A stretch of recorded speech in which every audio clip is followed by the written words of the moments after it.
BA part third Sanskrit प्रथम प्रश्न पत्र श्रीमद् भगवद गीता द्वितीय अध्याय 13 से 19 पद्य।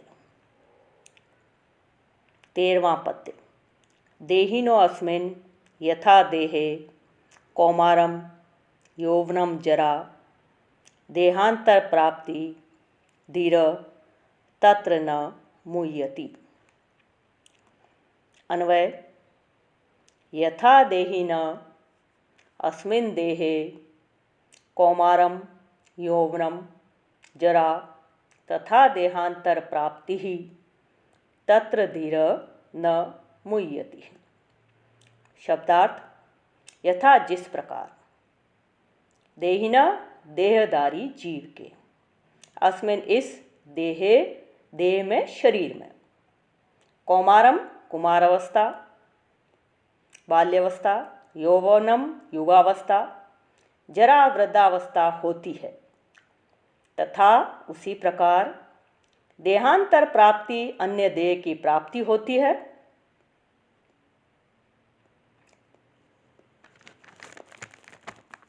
तत्र इस विषय में धीर पुरुष नहीं मुह्यति मोहित होता है, दुखी नहीं होता है। अनुवाद। जैसे देहधारी आत्मा के इस शरीर में किशोरावस्था युवावस्था और वृद्धावस्था होती है, वैसे ही अन्य शरीर की प्राप्ति भी उसमें रहती है। उस विषय में धैर्यशाली मनुष्य कभी मोहित नहीं होता।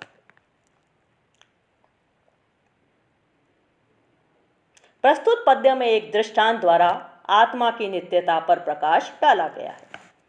जिस प्रकार इस शरीर में बाल्यावस्था युवावस्था एवं वृद्ध रूप स्थूल शरीर की अवस्थाएं आत्मा में कल्पना की जाती हैं, वैसे ही अन्य शरीर की प्राप्ति रूप सूक्ष्म शरीर की अवस्था भी कि मैं जन्मता मरता हूँ, अज्ञान से आत्मा में कल्पना की जाती है। परंतु वास्तव में आत्मा का जन्म मरण नहीं होता है।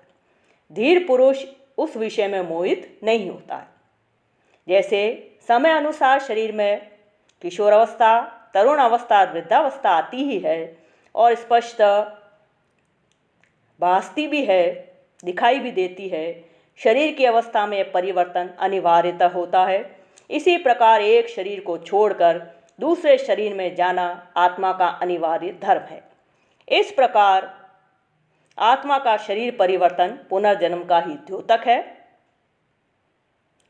यहाँ पर आत्मा के निर्विकार और नित्य रूप दो गुणों का विवेचन किया गया है।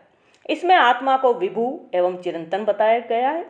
इसमें आत्मा को विकारी मानकर एक शरीर से दूसरे शरीर में आते जाते समय उसे कष्ट होने की आशंका से जो अज्ञानी शोक किया करते हैं, उसको भगवान ने अनुचित बतलाया है। देहिना देह नीनी योमनम यून भाव देहांतर प्राप्ति अन्य देह देहांतरम देहांतरस्य प्राप्ति इति देहांतर प्राप्ति षष्ठी तत्पुरुष समास मुह्यति मुंह लट लकार प्रथम पुरुष एक वचन। 14वां पद्य। मात्रा स्पर्शा तु कौन्ते शीतोष्ण सुख दुग्धा आगमा पाइनो अनित्या तान तितिक्षस्व भारत। अन्वय। कौन्ते शीतोष्ण सुख दुग्धा मात्रा स्पर्शातु आगमा पाइनः अनित्या भारत तान तितिक्षु। शब्दार्थ। कौन्ते हे कुंती पुत्र अर्जुन, शीतोष्ण सुख दुखदा सर्दी गर्मी और सुख दुख देने वाले, मात्रा स्पर्शा इंद्रियां और विषय, तू तो आगमा आपाइना उत्पन्न और नष्ट होने वाले, अनित्या अनित्य हैं। भारत हे भरतवर्षी अर्जुन, तान उनको तितिक्षु सहन करो।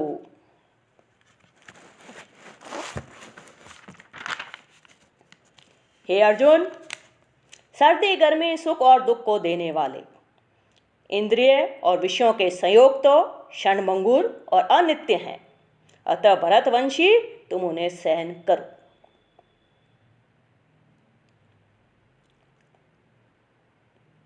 आत्मा की नित्यता व शरीर की नश्वरता को स्वीकार कर लेने के पश्चात सुख आदि के विषय में यहाँ पर विवेचन किया गया है। हे कुंती के पुत्र अर्जुन, इसी प्रकार सर्दी गर्मी और सुख दुख को देने वाले इंद्रियों और विषयों के संयोग तो क्षणभंगुर तथा अनित्य हैं। इसलिए हे भरतवर्षी अर्जुन, तुम उनको सहन करो। प्राणी को इन द्वंद्वों में हर्ष या विषाद नहीं करना चाहिए। तितिक्षा या सहनशीलता सर्वोत्तम वस्तु है। परम तप की भांति भारत विशेषण भी अर्जुन के लिए तथा अन्यत्र कई स्थानों पर धृतराष्ट्र के लिए प्रयुक्त हुआ है। इंद्रिय और उनके विषयों के संयोग की अनित्यता और क्षणभंगुरता का निरूपण करते हुए उन्हें सहन करने का आदेश दिया गया है।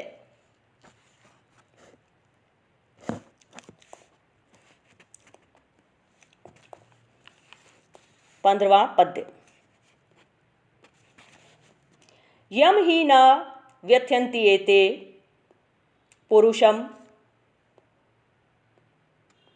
भरत ऋषभ सब दुख सुखम धीरम सो अमृतवाय कल्पते। अन्वय। पुरुष ऋषभ ही यम सम दुख सुखम धीरम पुरुषम एते न व्यथयन्ति स अमृतवाय कल्पते। शब्दार्थ। पुरुष ऋषभ, हे पुरुष श्रेष्ठ। हीयम जिस। सम दुख सुखम, दुख सुख में समान व्यवहार करने वाले। धीरम धीर। पुरुषम पुरुष को। एते ये विषय न नहीं व्यथयन्ति व्यथित करते हैं, दुखी करते हैं। स वह अमृतवाय अमृत प्राप्ति के लिए कल्पते योग्य होता है। अनुवाद। हे श्रेष्ठ पुरुष अर्जुन, सुख और दुख अर्थात सर्दी गर्मी में समान रहने वाले जिस धीर पुरुष को ये विषय दुखी नहीं करते हैं, वही अमृतत्व प्राप्ति के योग्य होता है।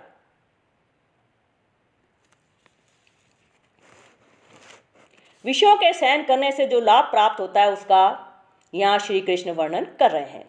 क्योंकि हे पुरुष श्रेष्ठ अर्जुन, सुख दुख में समान रहने वाले जिस धीर पुरुष को ये इंद्रियां और विषयों के सहयोग व्याकुल नहीं करते हैं, वह मोक्ष के लिए अधिकारी समझा जाता है। यहाँ स्पष्ट शब्दों में बताया गया है कि जो सुख दुख की निवृत्ति के लिए सांसारिक उपायों में ही संलग्न है, वह मोक्ष का अधिकारी नहीं है।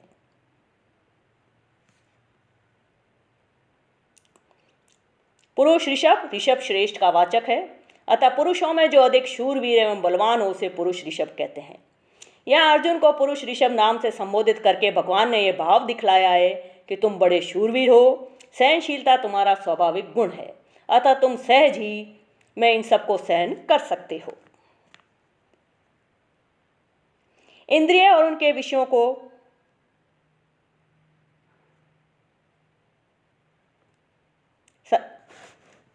इंद्रियों को और उनके विषयों के ठीक स्वरूप को जानने वाले व्यक्ति कभी दुखी नहीं होते, और जो पुरुष इंद्रियों के विषय में लिप्त नहीं होता, सुख और दुख की अवस्था में समान रहता है, बस वही मोक्ष प्राप्ति का अधिकारी होता है।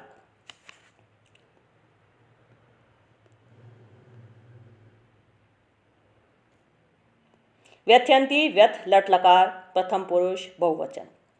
सम दुख सुखम समम दुखम सुखम च यस्य असौ सम दुख सुखम तम बहुब्रीहि समास। अमृतवाय अमृतस्य भाव अमृतत्वम तस्मै। 16वां पद्य। नास्तो विद्यते भावो ना भावो विद्यते सतः उभयो अपि दृष्टो अंतस्त्वन्यो तत्वदर्शिभिः। अन्वय। असत भाव न विद्यते सत अभाव न विद्यते तत्वदर्शिभिः तु अनयो उभयो अंतः अपि दृष्टः। शब्दार्थ। असतः, असत वस्तु की भाव सत्ता न विद्यते नहीं होती है। सत और सत वस्तु का अभाव न विद्यते नहीं होता है। अनयोभ्यो, इन दोनों सत और असत के अंतिम रहस्य रूप तत्व को अपि भी तत्वदर्शी भी तत्वदर्शियों ने दृष्ट देखा है। अनुवाद। जो वस्तु असत्य है उसका अस्तित्व कभी नहीं हो सकता, और जो वस्तु सत्य है उसका कभी अभाव नहीं हो सकता। इस सत और असत के अंतस तत्व को, रहस्य को केवल तत्ववेता ही जान पाए हैं।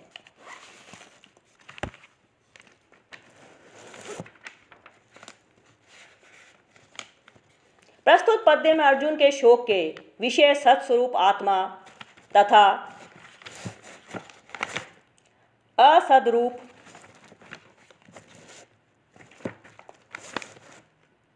देह का तत्व से वर्णन किया जा रहा है। असत वस्तु का कभी भी अस्तित्व नहीं होता और सत वस्तु का कदाचित अभाव नहीं होता। ऐसा इन दोनों का रहस्य ज्ञानी पुरुषों द्वारा देखा गया है। उपर्युक्त विचार सांख्य के सत्कार्यवाद पर आधारित है। यहाँ पर श्री कृष्ण अर्जुन से संयोगज वस्तुओं की अनित्यता और आत्मा अनात्मा विषयक सत्य मिथ्यात्व का निराकरण कर रहे हैं। शीतोष्ण आदि सब विकार हैं और विकार सदा बदलता रहता है, क्योंकि उत्पत्ति से पूर्व तथा विनाश के बाद उसका कोई अस्तित्व ही नहीं रहता। इसी कारण इन विकारों की वस्तुतः न होते हुए भी मृग तृष्णा की भांति मिथ्या प्रतीति होती है, अतः इनको सहन करना चाहिए। प्रस्तुत श्लोक में असतः पद परिवर्तनशील शरीर इंद्रिय और विषयों और इंद्रियों के विषय सहित जड़ वर्ग का वाचक है। सतः पद यहाँ परम आत्म तत्व का वाचक है, जो सर्वव्यापी है और नित्य है, उसका अभाव नहीं है। इस कथन से भाव दिखलाया गया है कि उसका कभी किसी भी निमित्त से परिवर्तन या अभाव नहीं होता। वह सदा एक रस अखंड और निर्विकार रहता है।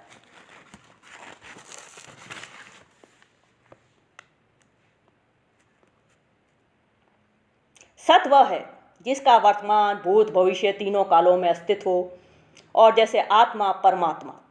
और असत वह है जिसका किसी भी काल में अस्तित्व सत्ता नहीं होती है, जैसे वंध्या का पुत्र आकाश में, कमल बालू में तेल। इस सत और असत के प्रयोग के माध्यम से वस्तुतः सत आत्मा के नित्यत्व का तथा शरीर और अन्य सांसारिक वस्तुओं की अनित्यता का निरूपण किया गया है। असत न सत असत तस्य नन तत्पुरुष समास। अभाव भवति इति भाव न भाव अभाव नन तत्पुरुष समास। दृष्टा दृश्यकत प्रत्यय।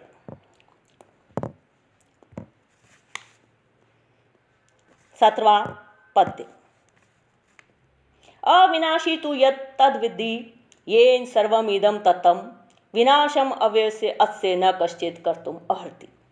अन्वय येन इदं सर्वं तत्तं तत्तु अविनाशी विद्धि अव्ययस्य अस्य विनाशम कर्तुम कश्चित् न अर्हति। शब्दार्थ, ये जिस वस्तु के द्वारा इदम यह सामने दिखाई देने वाला संसार तत्तम व्याप्त है, तत् उस वस्तु को तू तो अविनाशी नष्ट नहीं होने वाला विद्धि जानो। अव्यय से नष्ट नहीं होने वाले अस्य इसका विनाशम नाश कर्तुम करने के लिए कश्चित कोई भी न नहीं अर्हति योग्य है। अनुवाद, नाश रहित अमर तो उसे समझो जिस सत तत्व के द्वारा यह संसार व्याप्त है। इस अविनाशी का विनाश भला कौन कर सकता है, अर्थात कोई भी नहीं कर सकता। सदैव रहने वाली सत वस्तु है तथा असत या मिथ्या वस्तु की सत्ता नहीं है। इस विवेचन के पश्चात अब सत एवं असत के स्वरूप का स्पष्टीकरण देते हुए श्री कृष्ण अर्जुन से कहते हैं कि हे अर्जुन, तू नाश रहित हो उस आत्मा को जान जिससे कि संपूर्ण प्रपंच ओत-प्रोत हो रहा है। इस अविनाशी का विनाश करने के लिए तो कोई समर्थ भी नहीं है। दर्शन शास्त्र में इसका एक बहुत सुंदर उदाहरण मिलता है, रज्जु में सर्प की भांति। यहाँ स्पष्ट है कि असतरूप सर्प का कदाचित भाव नहीं होता, चाहे वह मध्य ब्रह्म काल में प्रतीत भी होता हो, और सत स्वरूप रज्जु का कभी अभाव नहीं होता, भले ही वह मध्य ब्रह्म काल में प्रतीत नहीं होती हो, परंतु उस समय भी वह रहती ज्यों की त्यों है। प्रस्तुत श्लोक में शरीर, इंद्रियां, मन, भोगों की सामग्री और भोग स्थान आदि समस्त जड़ वर्ग का वाचक यहाँ सर्वम के सहित ईदम पद है। ये संपूर्ण जड़ वर्ग चेतन परमात्म तत्व से ओतप्रोत है, उससे व्याप्त है। उसी परमात्म तत्व को यहाँ अविनाशी बतलाया गया है। विद्धि विद लोट लकार। प्रस्तुत पद्य में सत और असत के स्वरूप का ही निरूपण किया गया है। 18वां पद्य। अंतवंत इवे देवा देहा नित्य से उक्ता शरीरिन अनाशिनो अप्रमेयस्य तस्माद् युध्यस्व भारत। अन्वय, नित्य से अनाशिन अप्रमेयस्य शरीरिन इमे देहा अंतवंत तह उक्ता तस्माद् भारत युध्यस्व। शब्दात नित्यस्य नित्य, अनाशी न नष्ट नहीं होने वाले, अप्रमेय से अप्रमेय, शरीरी न शरीरधारी आत्मा के, इमे ये देहा देह शरीर अंतवंत नष्ट होने वाले उक्ता कही गए हैं। तस्मात इसलिए भारत हे अर्जुन युद्धस्व युद्ध करो। अनुवाद विनाश रहित नित्य अप्रमेय, जिसे आसानी से न जाना जा सके, इस शरीरधारी आत्मा के ये शरीर अंत वाले कहे गए हैं, इसलिए हे अर्जुन तू युद्ध कर। प्रस्तुत पद्य में श्री कृष्ण द्वारा अर्जुन को असत का स्वरूप समझाया जा रहा है। नित्य अविनाशी अप्रमेय, अप्रमेय अर्थात जो किसी भी इंद्रिय आदि द्वारा प्रमाण का विषय नहीं हो। आत्मा के ये सब शरीर तो अपने स्वभाव से ही नाशवान कहे गए हैं, इसलिए हे भरतवर्षी अर्जुन तू युद्ध कर। यह अर्जुन के कर्तव्य का बोध कराते हुए श्री कृष्ण कह रहे हैं कि तेरे शोक के विषय सत्स्वरूप आत्मा को तो कोई मार नहीं सकता और असतरूप देहों को कोई बचा नहीं सकता, अतः अपने धर्म या कर्तव्य का स्मरण करके तुझे युद्ध करना चाहिए। पूर्व श्लोक में जिस सत तत्व से समस्त जड़ वर्ग को व्याप्त बतलाया गया है, उसी तत्व का वाचक यहाँ शरीरी न पद है तथा इन तीनों विशेषणों का प्रयोग उस सत तत्व के साथ उसकी एकता स्थापित करने के लिए, प्रतिपादित करने के लिए ही किया गया है। इसे शरीरी कहकर तथा शरीरों के साथ इसका संबंध दिखलाकर आत्मा और परमात्मा की एकता का प्रतिपादन किया गया है। आत्मा के स्वरूप का निरूपण करते हुए प्रस्तुत पद्य में आत्मा को नाश रहित और प्रमेय अर्थात जिसे बड़े बड़े ऋषि मुनियों और विद्वानों के द्वारा सरलता से समझा नहीं जा सकता कहा गया है, और वह आत्मा जिस शरीर में निवास करता है उसको नाशवान बताया गया है।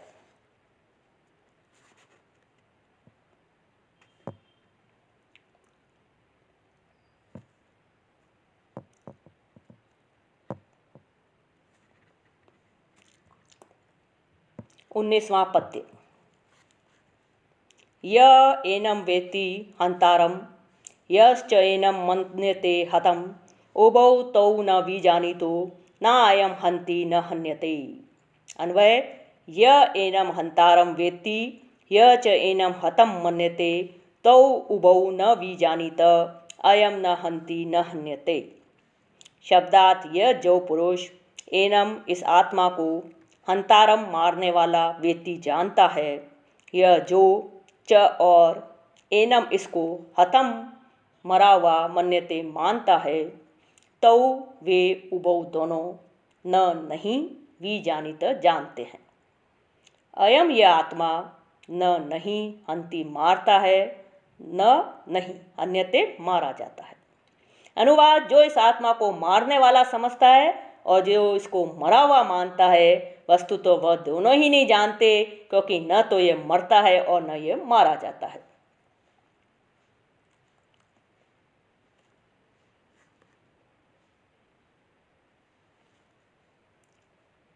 यह आत्मा अजरमर है, इसे कोई भी नहीं मार सकता और यह भी किसी को नहीं मारता है।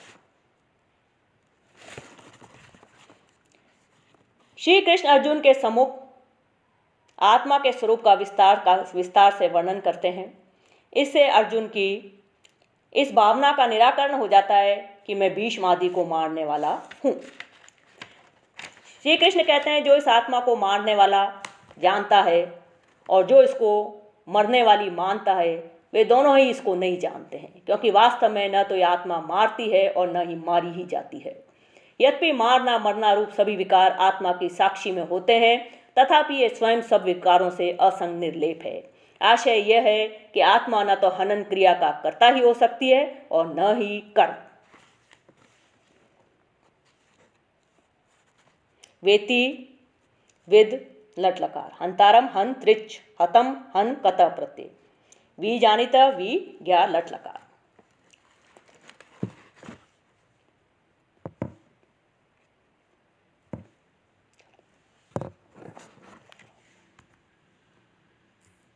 भगवान अच्छा सा बना।